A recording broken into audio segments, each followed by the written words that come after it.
DIY shows where they build patios right on the dirt, no base underneath them. And maybe you can get away with that in a really dry, warm place. But if you're going to be in a real serious frost zone, do you think St. John's, Newfoundland qualifies?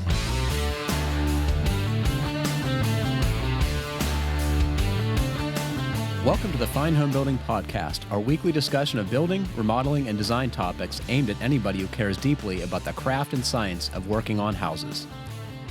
This is Senior Editor Patrick McComb. I'm joined by Associate Editor Matt Milham. Hi. And Rob Watzak, Digital Brand Manager. Howdy. You can email us your questions at fhbpodcast@taunton.com. You can find previous podcasts and check out the show notes at finehomebuilding.com/podcast. And remember, Fine Homebuilding's holiday sale started November 8th. Podcast listeners can save 20% in our store and on favorite titles like the 4 Pros, Buy Pro series, Code Check, and SketchUp for Builders. Visit tauntonsstore.com and use Visit tauntonsstore.com and use code GIFT20 to score the discount. How you guys doing today? Doing okay. Good. It's feeling a lot like winter outside. Yeah. I mean, the temperature's starting to come down. The leaves are almost all off the trees. Around me, they're pretty much all off except for the oaks. And then you come down here. It's like an hour drive for me here from the Hudson Valley down here. Yeah. And it looks different? Yeah, it looks totally different. There's a lot more leaves on the trees down here than there are by me. How about your way? Down in the Housatonic River Valley there in New Milford, it's sort of like a strange little microclimate. It always seems like you only have to go about a mile outside of town and everyone feels closer to winter than we do. So it's kind of nice. It was actually warm there yesterday. I was home working on some projects. What are you doing? Well, I think I had mentioned before that I'm getting solar panels installed on the roof, and in preparing for that, we took a close look at my service panel and decided it was really kind of scary and messy and not enough room for the solar connection. So I used to be a remodeling carpenter and knew a really good electrician in the area who came in and tore everything from the mast down to the panel and replaced it all yesterday. Cool. And it was a very, very, very comforting thing to have a nice. How long were you without power? About 10 hours. Oh my! What'd you do? Well, unfortunately, my wife did some grocery shopping on Sunday night, so we're good timing. Probably throwing a few things out in the fridge. But luckily, she had also put a whole bunch of water bottles in the freezer from when we were camping to put in our coolers, and I shoved a bunch of those in the fridge. So maybe I saved most of it. I don't know. You'll be fine. But foodborne illnesses don't last all that long generally. But yeah, so I was working from home yesterday. I did actually do some work for Fine Homebuilding, but I was also helping out occasionally. I got the backboard for the service panel put in. And Patrick, when he looked at the pictures earlier, noticed that I had color matched the plywood to match the service panel, which was completely by accident. Sure it was. But what's that little red thing there? So when I was doing more freelance writing for Fine Homebuilding and covering some products and materials, I'd gotten this company Sense to send us a little energy monitor to test. And, I'd mentioned that web energy logger that I'm hoping to get, which is a much more involved process of sending sensors to multiple points in your house. This thing, it's a little orange box that you need a separate breaker to connect it. And it has 2 little clamps that clamp around the main terminals inside the box, and it reads the amount of power being used by the system. And it's by circuit or overall? No, so it measures the overall power being consumed inside your house, and it is sensitive enough that it uses algorithms and machine learning to identify familiar power signatures of appliances, and it starts suggesting in the app on my phone, oh, I think we found a water heater. Oh, I think we found a microwave oven. And then you can go and then confirm that it did, in fact, find the right. Is it right generally? It's pretty good. It takes a long time. It takes a lot longer than you'd like for it to identify things. Like how long? Weeks. Of watching the patterns in your house and being connected to the Sense, their company's main computer system that has a catalog of all these power signatures that different appliances have. And so I imagine the more people who use this and give it feedback over time, the more accurate and fast it will become in identifying these things. But the nice thing is, it's only I think it was a couple $100. I'll look it up. What are you trying to figure out? What are you doing with it? Well, so it has all these things inside the app that can show you real-time power, average power over time. You can plug in the data from your electric bill, your cost per kilowatt hour, and it can start giving you a little bit of help in trying to identify where you could save some energy by turning things off. Like, what does it do? Does it say, do you really need to do laundry today? Spending a lot of time in that vibrating bed. Yeah.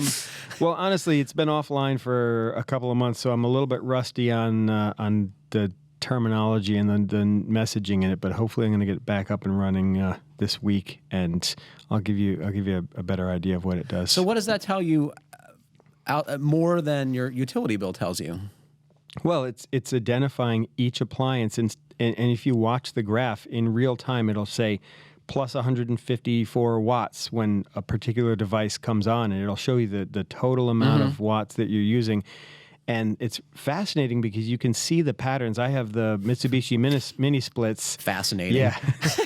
Sure. I have the Mitsubishi mini splits heating my house and cooling my house. And you can watch these weird power cycles. And the mini splits are not single components. You've got 3 head units in my house, and then you've got the outdoor unit that has a compressor. It has multiple fans. They're all variable speeds. So it's interesting to watch how it changes depending on the difference in temperature from outside and inside. And I mean, maybe not everybody else finds it interesting. But I don't know who that would be. But the thing is that at a glance, when you start to recognize those patterns, you can see, oh yeah, that was when this big cold snap came through. Or I mean, ideally, hopefully their software and their app gets better so that you can actually download and process the data. So, for example, would it tell you, what, I've noticed the blower on your furnace is using a lot more electricity. You should probably check your furnace filter. Is it sophisticated enough to point out potential problems? Can't remember that it actually says, oh, we're anticipating this sort of scenario. It's more a matter of this is what is coming on and when, so that you can use that information to... What do you think of this? I don't know. I mean, if it's just telling me when it's on and off, like, you kind of know that already. Right, because you hear the thing running. Yeah. I mean, not at my current power company, but where I lived before, I got like a day-by-day breakdown of how much electricity used on an individual day. And you consulted that regularly to see your usage patterns? Yeah, just because you can compare year to year and kind of like tell how much more electricity you were using. But this actually gives you graphs. And once it identifies individual appliances and you've confirmed that those are what are coming on and off, it'll actually show you the percentage of each of those appliances by hour, by day, by week, by month. With a cool little pie chart. Yeah. Cool. Yeah. So I found it to be somewhat helpful, but I want to see what happens once we get the solar hooked up, because they even have a separate component for the solar panels. So what was involved with so you got a new mast, you got a new weatherhead, meter. So a bunch of years ago, a storm knocked the mast off and it was put back up. We should tell folks what we're talking about. So the mast is the pipe, for lack of a better word, on the exterior of the house that the cable that runs to the meter runs in, and it's where the service drop, which is the overhead component, connects to. Yeah, so they typically replace all that when you get a new service. Yeah, basically it's running the wire up the side of your house high enough so that the wire coming from the pole on your street is higher above ground, but well above anything that could actually hit it. And so I was assuming that maybe there was some damage done then, but the electrician that I work with pointed out that the box that the meter itself is in has just a compression fitting on the top of it, and there, when the rubber in that gets brittle over time, what happens is then water starts running in there, gets inside the bottom of the box where the outlet is for the power going into the house, and as he put it, the sheath on the wire becomes like a garden hose and starts pumping water right into your service panel. And that was really what the big red flag was for me. I opened up the service panel and the whole bottom of it was rusty, and he said that several of the neutrals were corroded, and that's a really dangerous situation. Oh, good to find that. Were you excited to help? Yeah, I wanted to, I wanted to stay out of their way and just offer my help. And really, the only help that I really did was the carpentry, getting the panel up there on for the them. wall, and then, just sort of moving some stuff around for them. I ran one long cable that's going to eventually to a sub panel. So when they did that work on the exterior, did they run a cable up to the roof that'll ultimately connect to the panels, or how's that accomplished? You're talking about the main lead coming from the power on the street. So no, from your photovoltaic panels. No, that's there wasn't any coordination. This is completely independent of those guys. I've had the solar company over taking a look, and they've already got the engineering drawings for where they're going to get the power down. And since I have a finished attic, they're going to have to go on the outside of the house. But I'm not really that concerned about that. The cables aren't big, right? They're small. Yeah, it's not too big. What have you been doing? Not a whole heck of a lot. I could have told you that. Yeah, still working on the bedroom. Did a little bit of extra insulation and air sealing work in the attic. Not a whole heck of a lot. Just, can I tell you something gross? Yeah, please. Yeah. Okay. So I think I've told you I had a lot of mice up there. Yeah. I can still hear them scurrying around. I got to put some traps up there, or the cats. I don't know. But the house is like 70 years old, and there's probably 70 years worth of mouse excrement and other stuff up there. So I vacuumed a lot of that stuff up, but there was sort of like concentrations in a couple areas. Got all that up, tried to clean it, used some Nature's Miracle and some sponges. And is that a detergent? Or it's like, I don't know, it's supposed to like neutralize. It's the thing you buy at the pet store Yeah. to keep, if your pets are peeing all over your floor, it's supposed to block the smell so that, one, you can't smell it, and they're not tempted to go there again. Does it work? I don't know. Yeah, probably a little bit. But I think I had mentioned to you guys last year, I don't think it ever came out of the podcast, but I had gotten a couple spots on my ceiling, like in the hallway, and I thought maybe it was like a leak. Either a leak, and I couldn't find any evidence of a leak. I thought maybe it was condensation. It seemed like every time we had the shower that was coming down, and like it was gone all summer, and now it's cool again and it's back, and I'm like, is it more condensation? I got up there, I used a paper towel, thankfully not my hand, wiped it, and took a whiff, and it was basically, I think, mouse pee. Wow. And it's just like so impregnated in the top plate of this center bearing wall that it's just sort of like whenever it gets cool, some, I guess, air infiltrates up there, or condenses on it, and picks up some pee, drips down. Oh, nice. Yeah. Awesome. So I'm trying to clean it off as well as I could, and then I just spray foamed the heck out of it to try to prevent that condensation from happening. I don't know if it's going to work or not. We're going to see. It's like encapsulation technology. Yeah. It's fascinating if you snoop around when you're working on your house and find the evidence of where the mice are actually spending their time and moving around. We lived in an really old house, a couple 100-year-old house, and so there's plenty of holes in the walls for these little critters to run around. And I was in the kitchen one day on the first floor and found a bag of basmati rice that had a big hole in the side of it. And, I was like, oh, the mice got into this thing. So some other day, not far in the future from there, I was up in the closet in our bedroom, and I found one of my wife's shoes completely full of rice to the top, just like it was like a little hopper that they were storing it in. When we moved into our house in Stowe, we found, so they had this like kitchen island that someone had put together, and it was rustic and charming, and it had black oil sunflower seeds in it and probably 20 pounds of rice that the prior owner had left there. So then a year or two later, we're like demolishing one of the walls, and like tens of pounds of black oil sunflower seeds poured out of the walls, and rice. Oh, it was just, those are industrious little critters, right? Mm-hmm. Yep. They're probably just drying out their iPhones. So on Sunday, I was cutting up red pine logs from my neighbor. She texted me and said, this is the second time this has happened in a couple weeks. I don't know what's going on with the red pines in my neighborhood, but they're all dying or they're all dead, and now they're blowing over because the seems like they rot at the very base and then they kind of uproot. So I had a couple of these 20-inch diameter logs to cut up, and I was reminded how much I love my Husqvarna chainsaw, because there is nothing more satisfying than like flying chips everywhere from cutting up red pine that is partially decayed. It was so enjoyable. Yeah. Is your son old enough to operate that thing yet? No, I let him do pruning and stuff and cut up fallen branches with a sawzall. So I'm trying to let him learn like what happens when the log pinches on the blade. So like you learn that with a sawzall blade instead of a spinning chain. So yeah, it's good thinking. What do you think? When do you think someone is old enough to use a chainsaw? I think it really depends on where they are and who their role models are. I mean, or their mentors are. Because, I mean, I've seen kids that can do some pretty hefty logging stuff at some of those local county fairs. That those are farm kids, and I think that's a difference too.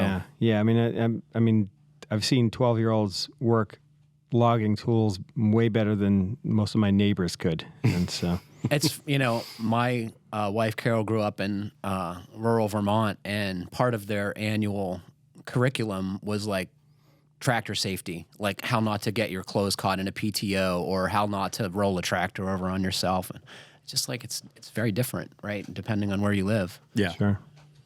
I'm sure those kids were using chainsaws in rural Vermont because they were probably freezing to death. We got some good feedback on a recent episode. You guys may be surprised to hear Mike Gerton wrote to us. And he wanted to, this was in reference to, was it Jonathan's pressure-treated retaining wall? Yeah. Yep. Mike wrote to tell us that while there are expected treatment retention levels for pressure-treated lumber, that a large percentage of the material doesn't even meet those standards, right? Yeah. Just because of the difference in density, I presume, or something, or a different batch or what have you. And he said that the allowance is 15% don't meet the required retention levels in a load of lumber, and it's actually that's theorized to be low when they do testing. It's almost 20%. And he also said that Jonathan may have gotten his retaining wall built in this period between 2003 and 2006, when the new treatments were still being worked out, and a lot of that stuff just did not work.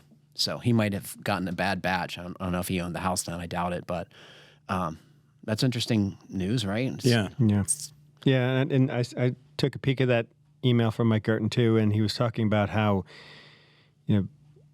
there are differences between the ground contact and non-ground contact, and it's sort of a confusing topic, and there's sort of all of this argument about whether it should all be ground contact, and there's different companies that only produce one type of process, and it sounds like a big mess. He closed his email by regretting the loss of CCA treated material, which he says he has a pile of it from a demo deck that he pulled out, and it's still fine even though it's under leaves and dirt and stuff. Yeah. That stuff just seemed to work. But do you guys know what happened there? Why?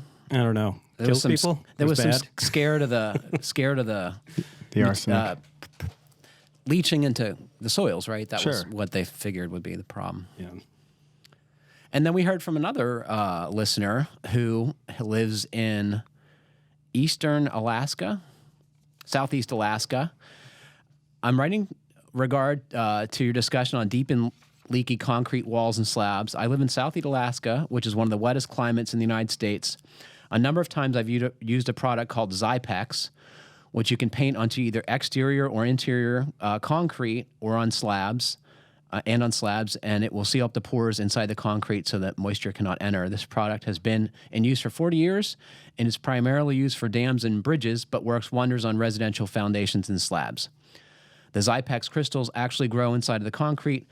It's a really cool product and can save a lot of headaches for contractors. Well, thank you for that info. and I didn't know about this product, so I went and looked it up, and I think you did too, Matt. What did you find? Well, I was just looking up the SDS because I was trying to figure out what this stuff was made out of. Yeah, because it comes essentially in a powder, and then you add water to it and mix it up. And yeah, I mean, like some of the main components are Portland cement. Portland cement, and it looks like possibly lime. Yeah, they said alkaline earth material. What was it? Alkaline earth material. Yeah, that's what said. I took to mean lime also. Yeah, and I there are a lot of different kinds of alkaline earth materials. It turns out when I tried to look that up to get more specificity, there were like 15 different things that could be classified as that. Okay, with all different kinds of chemical compositions. So I think that's a good suggestion if you're having moisture intrusion in your slabs or base foundation walls. That'd be a good suggestion. You can buy it on Amazon. Surprisingly, it's not an Amazon Prime item, though. Not shipping big buckets of so it's a 60-pound bucket of powder, and it costs $160, and it costs $40 to ship it to my house. I haven't ordered any yet, but I'm thinking of trying it out. What are you waiting for, I'm going to get some of this. So I have a little bit of experience working with a similar product. I mean, I don't know if it's the same stuff, but the stuff that I was using, we were working on a couple 100-year-old farmhouse up in Millbrook, New York, and they had a kitchen. It was sort of like a bank barn where the first floor of the house was backed up to a stone wall, and the kitchen was built right up against the stone foundation, and they didn't have great drainage outside. So the backs of the cabinets, when we tore them out to rebuild them or replace them. So this was masonry construction. This wasn't stone veneer. This was like stone all the way through the wall. Oh yeah, this was an old dry laid stone foundation that maybe somebody had pointed at some point, and so it was literally the back of the kitchen cabinets was right up against this stuff. Not a great place for. What was that like? It was a mess back there. I mean, yeah, you're talking about the mouse, stuff. After 300 years, or in this house, it was pretty full. Oh, gross. But anyway, so we were trying to think. We didn't want to rebuild the stone foundation, and we didn't want to take away too much space from the interior of the house. Otherwise, you'd build a stud wall or something in front. Yeah, and still, even if we built a stud wall, we'd still have to figure out some sort of drainage mat or something like that to keep the water moving away from the back of our wood framing. So a family member of one of the clients was actually an engineer that we worked with a lot, and he was always doing his homework, finding really cool materials for us to try out, stuff that usually you don't see in residential construction, but that he could get a hold of. And he got us this stuff that sounds very much like what you're talking about. Came in a 5-gallon bucket of powder, and it was we were told to use it as basically an admix to the concrete. And so we had our little portable concrete mixer there, and we formed up, I think it was about a 4-inch thick or 3-inch thick cap wall, like you see a lot of times in old barns when on the stone inside walls of the stone.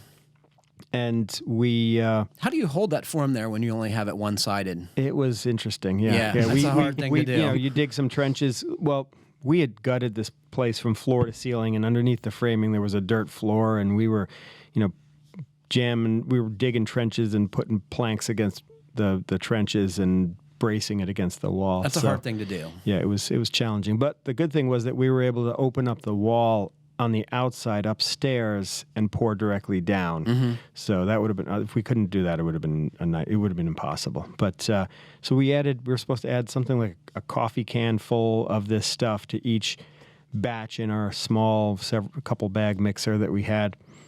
And we poured it. Took us a good day's worth of work to do this little wall, and we poured it, and it was fascinating because we definitely noticed that it was doing something to the concrete, because we probably didn't get the mix exactly perfect since we were doing it bag by bag, and different portions of the wall had different levels of sheen to them, and the parts that had, I think, a bit more sheen to them, you wouldn't see any evidence of water. Like, when concrete's wet after you pour it, it looked like it was dry as a bone. And I've been back to the house since, and they've never had any issues with moisture in that room afterwards. So I'd love to hear from any of the engineers or product managers who work for these companies that make these things. I'd love to know what they are chemically. So if anyone out there is listening and knows what Zybax is or its ilk, I'd love to talk to you. So. And we were told that basically this was the same stuff they used when they were pouring concrete for underwater tunnels. For the tunnel, like the Holland Tunnel in New York City, something like that. It's cool. I'd love to know what it is. Yeah. And I love that people are writing. I love that people are writing in. That's fantastic. So keep that stuff coming. You keep us honest, and everyone benefits, right? So, Brett is writing us. Hi guys, love the show. I just purchased my first home and plan on insulating the attic as one of my first projects. It sounds like a good idea. It is a 1950s ranch in a mixed, humid climate, zone 4, and currently has about 2 inches of insulation. That doesn't sound like enough. The house has a whole house fan that sits in between the joists and vents directly into the attic. Regardless of the insulation I go with, I plan to follow Mike Gurton's air sealing video series before I start, make rigid foam ventilation baffles, and build an insulated box with a removable cover for the whole house fan so it can be sealed each winter. I am using blown-in cellulose because it is by far the biggest bang for the buck in my area. I can get R49 worth of cellulose for about $500. My question, will the whole house fan be a problem with the cellulose? If, for example, dust coming into the house through the fan, dust blowing around the attic and clogging vents, what have you. Let's deal with that question first, and then he has a couple other follow-up questions. So what do you guys think about Brett's idea to air seal, insulate, and then use his attic fan in the warm weather? I think that's fine. You think it's fine? Yeah. Well, build a big insulation dam. Just have it go way above the top of that insulation. Well, the question I'm having is if you're going to bother to go up to R49 in that roof and you realize that air sealing is an important detail of making that work, it seems like it would be obvious that having a big giant hole into the attic is probably not the best idea. I mean, what a lot of people do is they Brett cover wants up. to put it in a box, right? Sure. He's gonna have it in a foam box for the winter. But if there's some articles on GBA, and I think I noticed in your notes, Patrick, that you've located, and there's another one by Allison Bales, who's a frequent contributor to Green Building Advisor. He's got his own blog called Energy Vanguard, and he's covered this topic several times, that that attic ventilation is just not really, it doesn't really do what everybody hopes it should do. It doesn't necessarily save you the energy, and it could possibly cause some serious problems at the same time. The concern is backdrafting for one, right? Backdrafting is one. So basically, let's just go to what is the goal for having an attic fan? I mean, basically, you're thinking... Well, this is a different thing from an attic fan, I think. This is a whole house fan. Sure, but either way, the idea is that you're trying to use a large fan to remove heat from a space. Mm-hmm. And whether it's trying to remove it from the attic itself or remove it from the space below the attic, you're trying to move air. Well, let's say it's hot outside, and you're trying to remove the hot air from your house. If you're pulling all of that air out of your house, where's it coming from? It's got to come from somewhere. It's hot outside So air. if the only time I think those attic fans really work at all is maybe if you get a really nice, cool, dry night. So that's in the summer. Yeah. In the right climate, it can make sense, right? What you want to do is keep the house sealed up during the daytime when it's hot outside. Mm-hmm. At nighttime, you open the windows, you turn on this fan, sucks nice, cool air into the house. What's the problem with that? Oftentimes, it's going to have a lot of humidity in it, right? So mm-hmm. you might be working against yourself. But in the right climate, with low outdoor humidity, could work. And if you don't have air conditioning, it works. But you don't want to use it in conjunction with air conditioning. No. You don't want to be pulling in all that humid air at night and then trying to get rid of all the humidity later on during the day with air. And the other thing is you have to make sure that you have enough space for that air that's coming into the attic to go out. Otherwise, it's not going to do anything, right? So you have to have at least a hole as big as the hole that the fan is creating. Yeah. And can accommodate the pressures we're talking about. Yeah, sure. So recommendation is like 1 square foot of net vent area for every 750 CFM. Yeah. Yeah, so from the era of his house, if I've been in lots of ranch houses like that, they typically have a couple of big gable end vents that are possibly around the same size as one of those attic fans. So maybe they are getting that out of there. But I'm just wondering that if you're going to close up your house during the day to keep the heat from coming in from outside, and you've got your attic sealed up really well and super insulated, that maybe you just really don't need that attic fan anymore. I mean, I don't live in that zone, so I know the needs and the way that stuff works are a little bit different. But if you read either the article on Green Building Advisor or a couple of articles on Allison Bell's website, basically, a lot of times you're doing more harm than good. Yeah, you got to think about what the air that you're bringing into the house is like. Is it hot? Is it humid? Right? If you're doing either of those things, you're probably not helping. Yep. How much electricity are you using in that fan? Would you be better off using that electricity to do some air conditioning? To do some air conditioning, run a small mini split. But also you got to think about are you pulling up humid air from a crawl space or a basement? Very true. You know, there's a lot of things that could be. To what you were talking about, Matt, was that attic ventilators are something different, right? Yeah, those are pretty much, I think, regarded across the board as a not bad good. idea. Yeah. Yeah. And what is that? That's just something that's supposed to lower the temperature in your attic. So it's meant to take the place of passive roof ventilation, right? Mm-hmm. Using convection or whatever. This is actually a fan that's up in the attic. Sometimes they're humidistat or thermostat controlled, and they come on, and the idea is that you're lowering the temperature of the attic. But what research has demonstrated that they use more electricity than they save in cooling costs or whatever. Right. And they also create some significant problems with back drafting combustion appliances, and they depressurize the attic space, which is bringing in oftentimes hot, humid air. Once again, same problem. So and again, you're also dealing with some of the same problems where most people's houses. I mean, this reader is trying to do his best to do the air sealing, and he's even aware of the concern with covering up IC rated or non-IC rated. We haven't got there lights. Yet, Rob. Okay. Yeah. Well, anyway, the point is that unless your ceiling is completely separate from the attic space, there are no air leaks in it, you're going to be pulling air out of your house. Too. And out of the house when you don't want to. Yeah. Yeah. So stay away from the attic ventilators. Attic fans are okay in some climates. Most places are too humid to make that a wise choice. But yeah.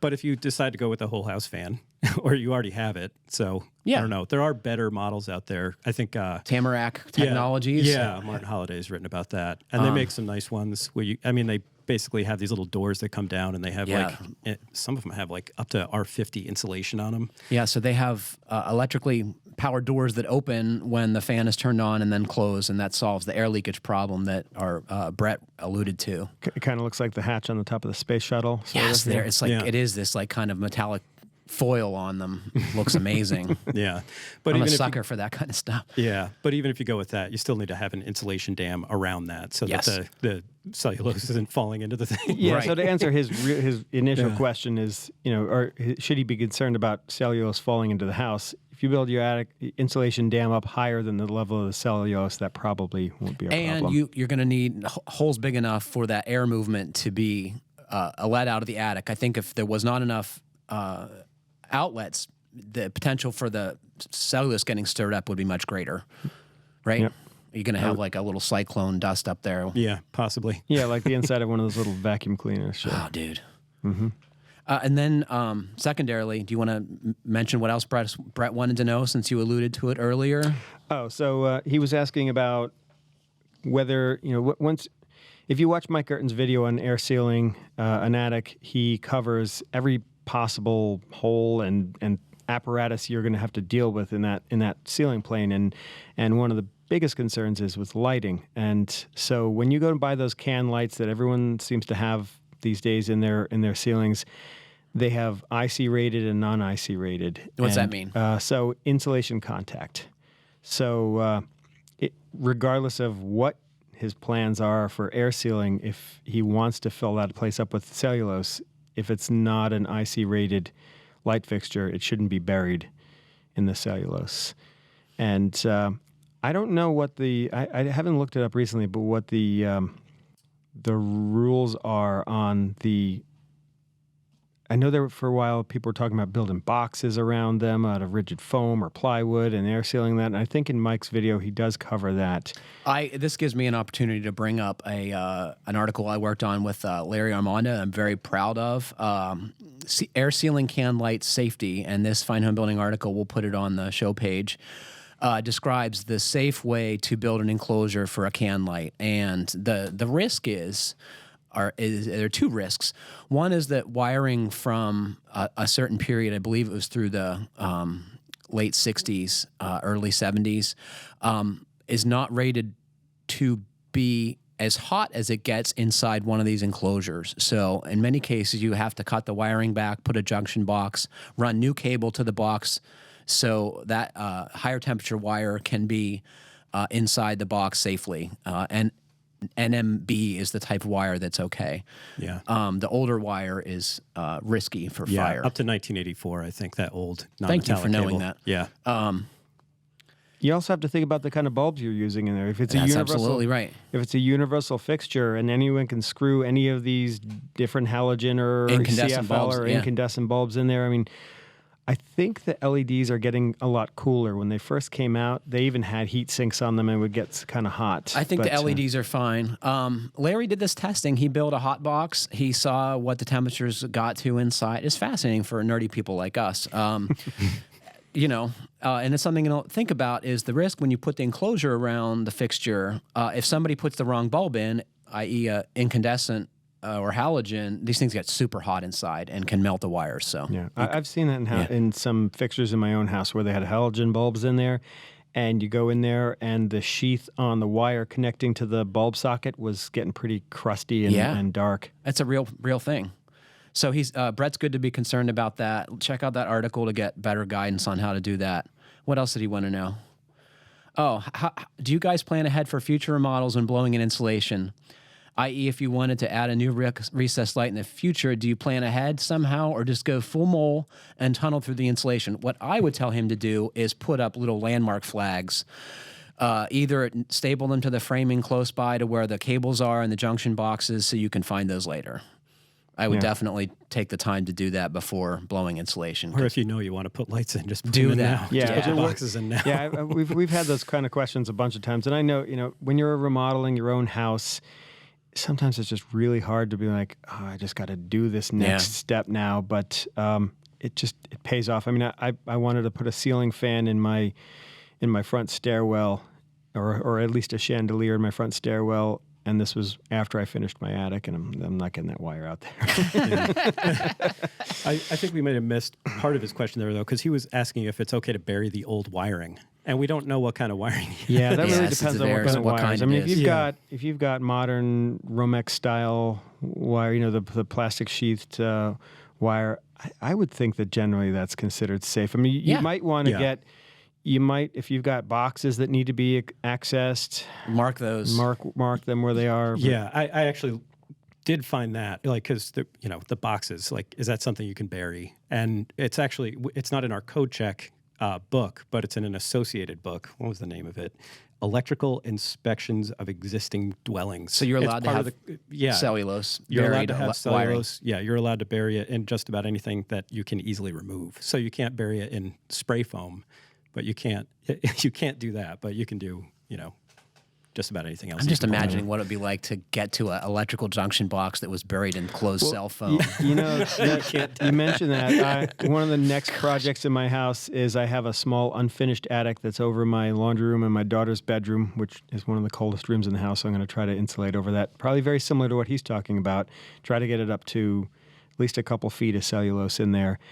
And I know it's not a great idea to store things in an attic. I mean, you kind of have to draw the line. Is it a finished space or is it an unfinished space? Do you want to store stuff in there that's going to get ruined by heat or moisture that changes throughout the seasons? I don't know. That's up to you. But just for access purposes, I've been thinking about building at least sort of a gangplank, framing in something higher than the cellulose. So you're talking about a little bridge over your cellulose fill. Sure, and it's it's a small enough space. If I built that in there, at least I could get to the back if I needed to get to any of the boxes. And in this wiring project, I'm planning on doing some rewiring in there and bringing the boxes up to the level of that gangplank so they're not buried down below if I need to tap into them. I think planning ahead for future wiring with your gangplank is a smart idea for sure. I don't think I've ever regretted doing something like that, but I have regretted going down and dirty and saying, I'll never go in there again. Pretty soon you're swimming through 2 feet of cellulose to get to the other end of the attic. Chris Studley of St. John's, Newfoundland, is adding a new entrance to his 45-year-old split level. He says the existing outdoor entrance area consists of a concrete slab and concrete steps leading to the front door.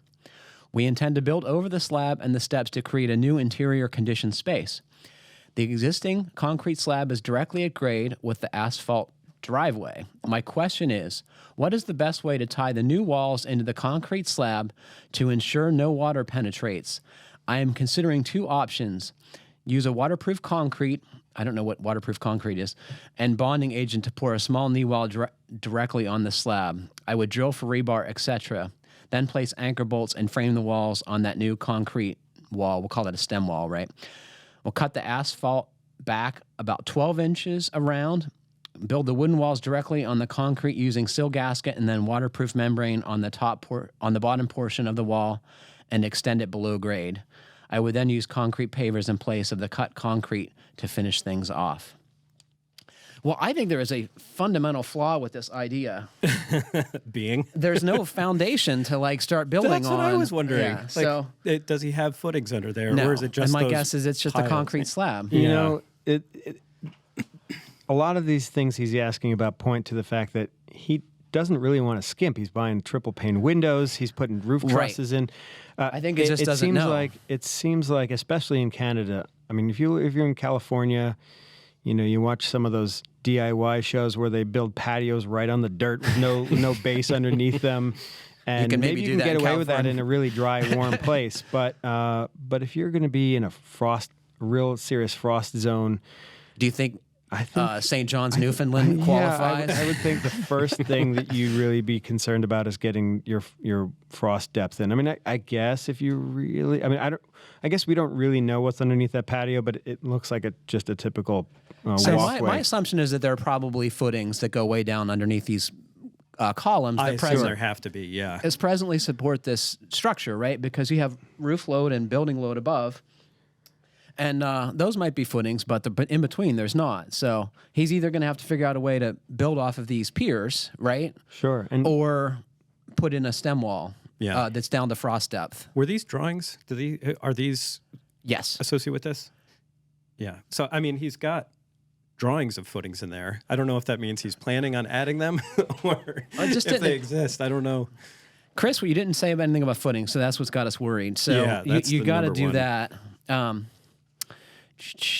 mean, I guess, he was talking about that one option of building the actual wood frame wall down close to where it would be, you'd have concerns about moisture. And there are acceptable ways to build wooden foundations below grade. I don't know if I would do it myself, or at least at grade, using the right materials and flashing details. But looking at the picture, the fact that he's got those piers there, it seems like he really doesn't need to get the thing down to the ground at all. But potentially, if he can tie into the frame of the house and build off of those brick piers, if they're deep enough into the ground, then really it's just a matter of sealing the underside up for weather.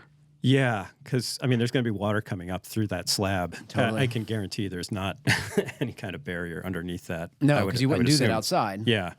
So you're going to want to put probably plastic on top of that and then sleepers and then build your floor on top of that, but PT sleepers. Yeah, so have we really described this well enough for the people who aren't looking at the pictures? Probably basically, not. So we have a side porch, right? Isn't that what you call it? Formed by a cantilevered section of house above. And it's all concrete. Some people would call it a stoop, depending on where you live. And so the idea is to take this room that has a ceiling but no walls and enclose it to make what I guess is a mud room or some kind of entrance space. Yeah, and it's at one end of it has a set of what looks like PT stairs going up to a landing and the entryway to the house. So I think we need to get clarification from Brett that, or this is Chris, sorry, Chris. Chris, put some footings in or use those existing masonry piers to start your build and then get back to us. Yeah, but also, I mean, check with your local building inspector because they may have like guidelines on how far, like, you know, the wood needs to be above grade. Yes. And all kinds of other things as well. I mean, they may have like attachment requirements for, you know, attaching to that existing slab and all that. So, yeah, that's going to be a great space, but make sure you don't skimp or you'll be sorry. Mm-hmm. Lloyd Brown from Utah writes, great discussion in episode 142 about resources for building houses that are resilient in the face of hurricane, storm surge, etc. This has sparked a lot of interest, right? Because it's fascinating. Yeah. Where I live in central Utah, we're extremely close to a major seismic fault line and have been warned for years about being overdue for a big earthquake, though, of course, it's impossible to predict when that would happen. So here's the question. If you were building a new home in an earthquake zone like this, what would you do to try to minimize the damage from a significant quake? Are there learning resources beyond FEMA and the IBHS, Institute for Business and Home Safety? Did I get that right this time? I think that's right. All right. Thanks and keep up the good work. Okay, so what do we say about this? We did gloss over the entire seismic concerns with resilience, didn't we? It really drives home that how regional your concerns are. I mean, thinking about the attic fan in the previous question, and thinking about seismic concerns, you know, these things really. It's like you forget that people have to worry about all these different things that you don't in your own backyard. I believe me, I know. Yeah, so I do know a little bit about this, but not all that much. Yeah, same. And I mean, as far as like trying to find resources, FEMA does have a pretty good document. I think you included in your notes, but well, actually, Lloyd did. Yeah. Well, I mean, that's about all. Lloyd, thank you for doing our homework. Yeah. I mean, I did see some other things out there, but as far as like, you know, widespread recommendations, you know, on par with, you know, what IBHS is doing, I didn't see anything. So like I know that. a few things. Wood frame construction is way more Resilient in seismic events Sure. because it can move. The key physics concern here is inertia. If you've got something that's massive and or brittle, it's at risk. You'd think that concrete would be stronger than wood, but no. If the ground is moving abruptly beneath it, you want something that can move quickly with it. And the lighter the structure and the more rigid the structure is what you're really looking for. But also what a lot of people find is it doesn't necessarily want to be as connected to the ground as you would think. Well, but you want all the elements of the house very well connected together. Foundation connections are key. Can be. Yeah. Because there are a lot of different strategies for dealing with this. So like in some designs, they want the sort of like the house to move sort of independently of the ground. Yes. So, you know, it basically just slides around on top of it, you know, on top of ball bearings or some, you know, sort of similar strategies, shock absorbers, whatever. But yeah, I mean, there's so many different kinds of movement associated with earthquakes, and then you have all the other kinds of natural disasters that can come along too. I mean, again, it's probably even a regional concern because depending on the type of fault line you're on, different seismic regions get different soil conditions. Different seismic regions have different concerns. But the thing is, you want the house to stay on the foundation, right? That's one of the key components. You want levels to be well connected together so they don't shear apart when the thing starts shaking. Yeah, build low. Build low and small, right? Larger, longer buildings are more susceptible to seismic forces than shorter and more compact structures, right? Like Rob said, mass is everything. You want low mass roofing, light roofing materials, concrete tile and clay tile, which are traditional choices in Southern California, are probably a really bad idea because you have so much mass on the top of the house when it starts shaking, things come apart. Yeah. And to Matt's earlier point about some people think that maybe the house should move and not be connected to the foundation. You know, whenever I look things like this up, I always seem to stumble upon engineering university students' research projects on similar topics. And so Stanford University, I'll put a link to this.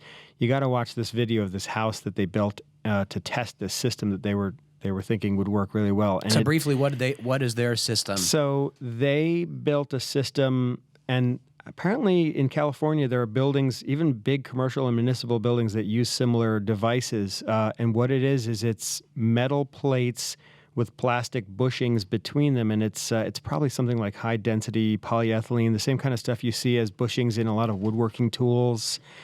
And they built this table that they call the shake table, and this thing can move several feet in any direction very quickly. And they built this house with stucco walls, stucco exterior, just on to demonstrate that it was and unaffected by the shaking. Well, also because in the region that That's are, what you stucco do. is a common material. So they're like, how can we build houses the way we already build them here, but to withstand these forces? And so you got to watch this video because it's the house is violently being coaxed to move around, and because of these plates that it's sitting on, it's able to let inertia keep the house roughly right where it was standing when the earthquake started. But they were using this to test their strategies. And so what they came up with is they use more massive or more rigid drywall on the inside. They use 5/8 on the walls as well as the ceiling, and they use adhesive to glue it in addition to screws. And on the exterior, they use more screws than they would typically use to fasten an even stronger mesh that's the substrate for the stucco, and that was resisting cracking in the stucco. And the thing is, a lot of these strategies also pair up well with a lot of the air sealing strategies, and like the adhesive on the drywall.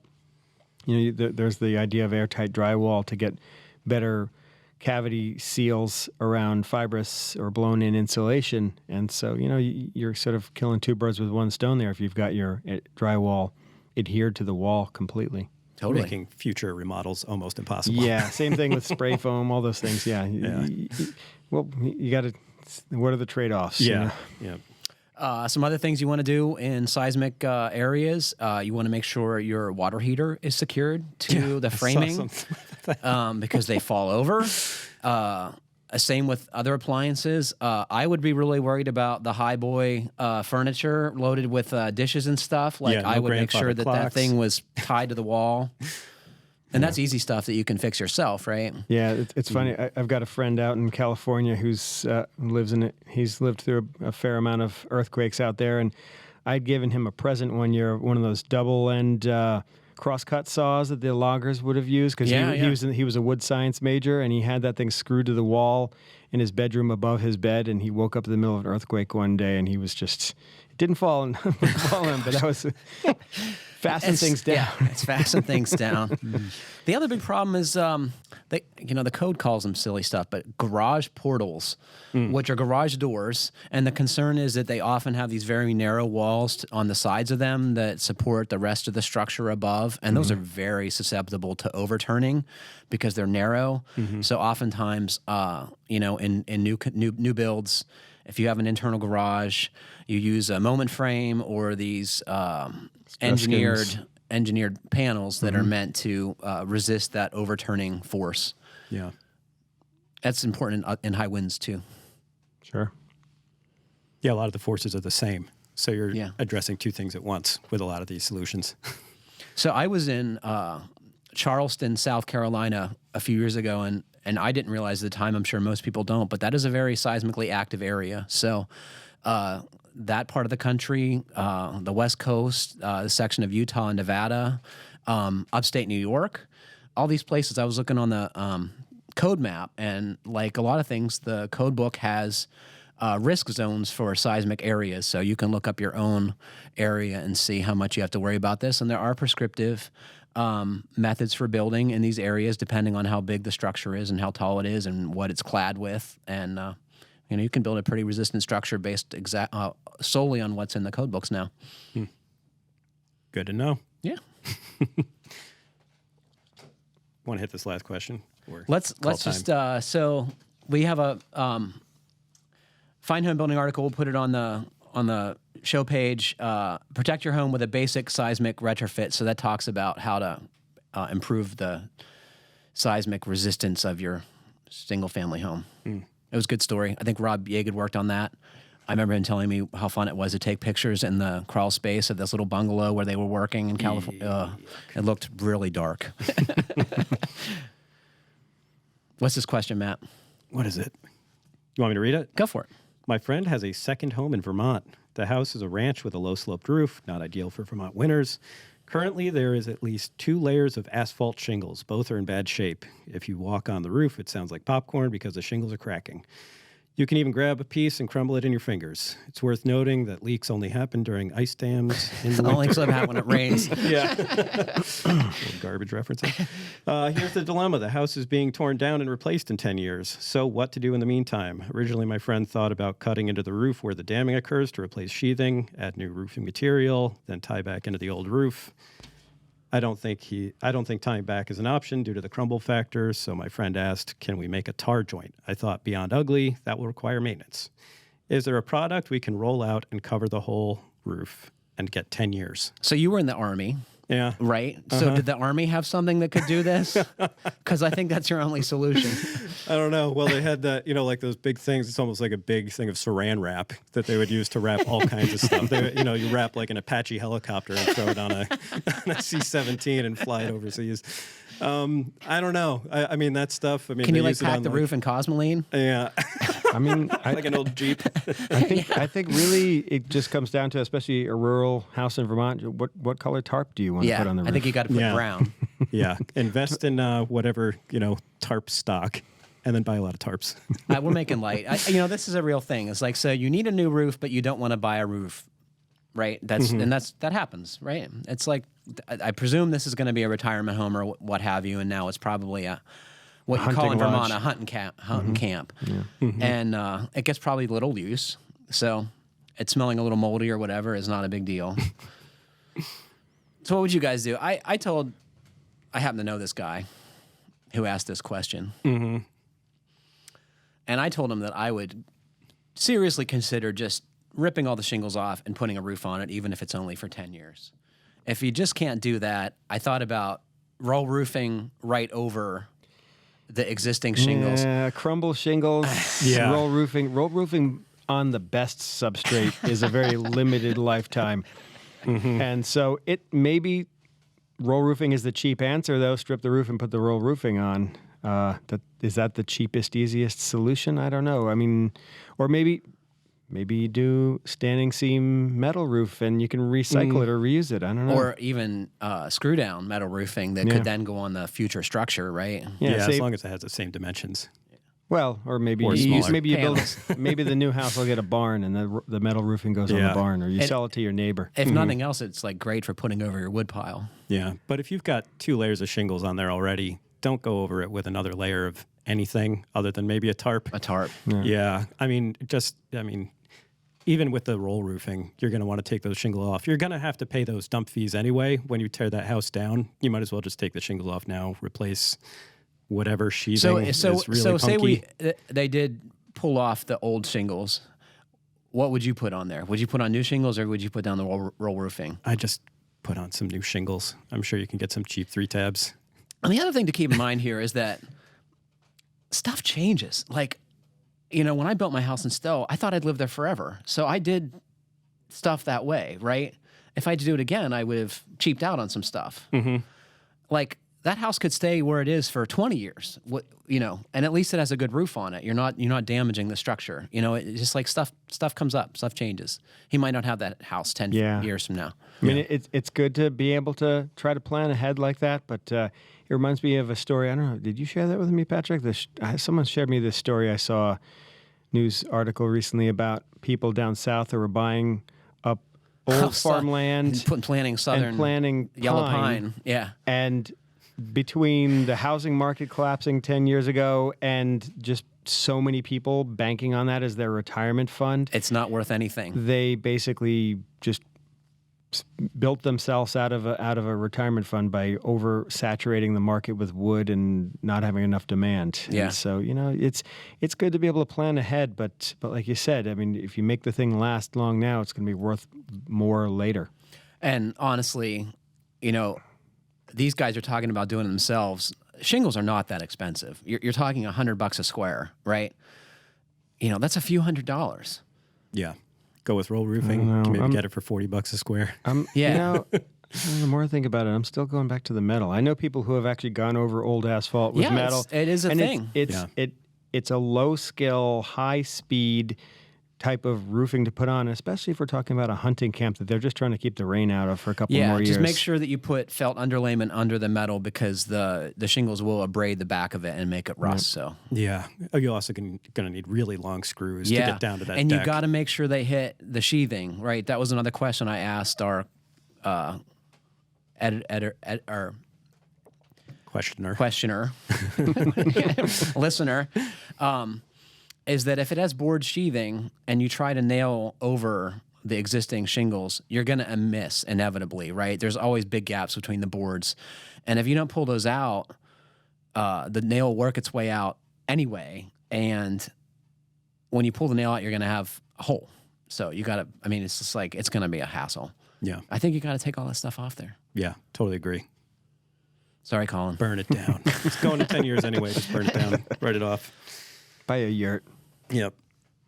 I thought of also a hoop house right over top of it. That's the old Buckminster Fuller method. Didn't he want to put one of those over all of New York City at one point? I don't know. Yeah. Or you ever see Breaking Bad? Yes, when he tent it with a tent the whole house with a termite tent. Yes. Live in that. People would definitely stay away, right? Yeah. Like, I know what's going on there. Yeah. What's going on there? He's up in Vermont, it's northern climate, a lot of hippies up there. You'd think maybe they would think it was one of those passive solar hippie houses with the greenhouse over the top. Totally. Mm-hmm. Yeah, I think that's not a bad idea. So if you guys were putting a roof on this place, would you do 3-tab, architectural? For my personal? What would you do? Well, so the trade-off is the 3-tabs are slightly less expensive, but they're harder to put on to make them look good, right? You have to line up the grooves. What would you do? I'd spend a little extra and go with the architectural. I think I would too. Yeah. Just because it's easier to install. Yeah, and it's more resilient. Or it's longer lasting. Yeah. They resist wind better. Mm-hmm. So I don't know if that's really an issue up there, but it's a low slope roof in a wet snowy climate. Yeah. So yeah, I would go architectural or go a tarp. Mm-hmm. Just cover the whole thing in EPDM. That was discussed too, and I don't think that would work. No, right? No, I don't know. Not with the substrate that he has. Yeah, I think it would just peel off. Yeah. Yeah, there's no way to apply. Unless you're talking about just making a big blanket of it and just tossing it over the roof and tying it down in the corners. Right. Well, fortunately, that is all the time we have for today. Thanks to Matt and Rob for joining me, and thanks to all of you for listening. Please remember to send us your questions, fhbpodcast@taunton.com. And please like, comment, hate, whatever, us on Facebook or iTunes. Not Facebook. YouTube or iTunes. And let us know how we're doing, or if you have a question, please send it in. And your comments on those forums help us because it helps others find the podcast, and we can help more people. Rock on. Yeah. Happy building.